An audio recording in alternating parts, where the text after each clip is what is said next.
How's it going, everyone? PK Investing here. Today's video is going to be about something I think every investor should have, and that's a cash generating engine. Or in simpler terms, it's a type of passive income generator. Passive income is one of my favorite things of all time. Some might say that I love passive income more than I love Johnson & Johnson, but don't listen to those people, they're wrong. Passive income, by definition, is income that's earned using little to no daily effort.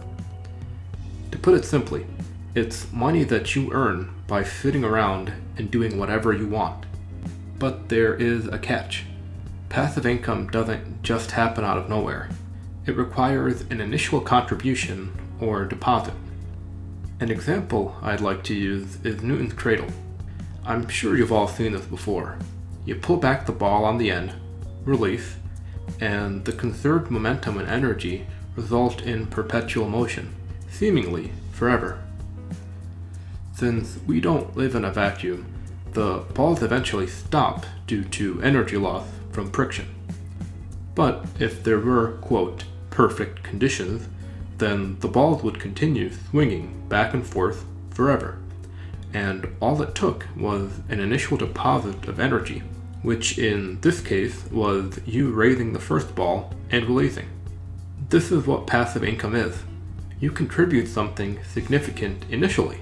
In the case of Newton's cradle, you lift the first ball. Then your initial contribution begins producing income. The balls continue swinging back and forth. One thing to remember is that with passive income, the amount that you generate periodically will seem significantly small compared to the initial investment or contribution. Investing $100 into a stock with an annual dividend yield of 3% will only yield $3 after a year. It would seem pointless to tie up $100 when all you're getting back after a year is $3. But the key is to take passive income that's generated and add it to the initial investment, therefore increasing the amount of passive income that will be produced going forward. Did that sound familiar? It should, because I just described dividend reinvestment, and that's the purpose of the cash generating engine.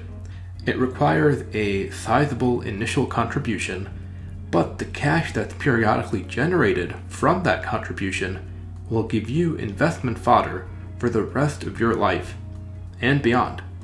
So let's take everything we just talked about and try to come up with a set of things to consider when dealing with a cash generating engine.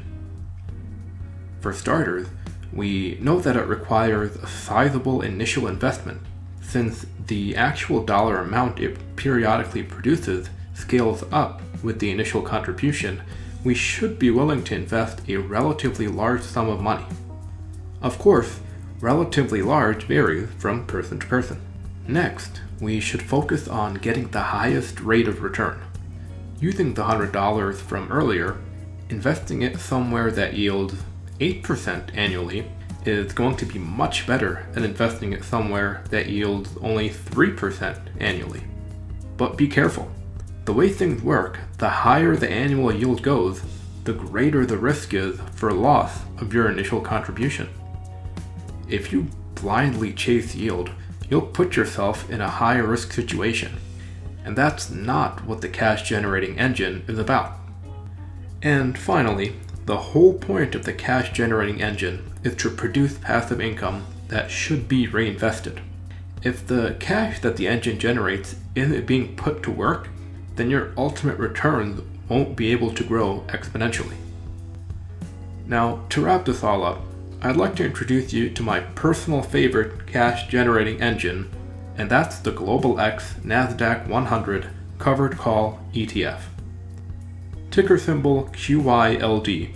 This ETF pays monthly, and it has a dividend yield that I think is fairly stable, considering the method by which it produces value. Why am I telling you this? Well, I've recently taken quite a liking to QYLD, and in the future, I'd like to make some monthly QYLD updates going over my position and anything relating to QYLD or its dividend.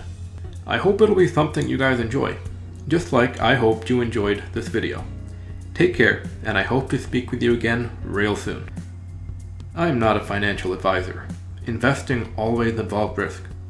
This video was created for entertainment purposes only.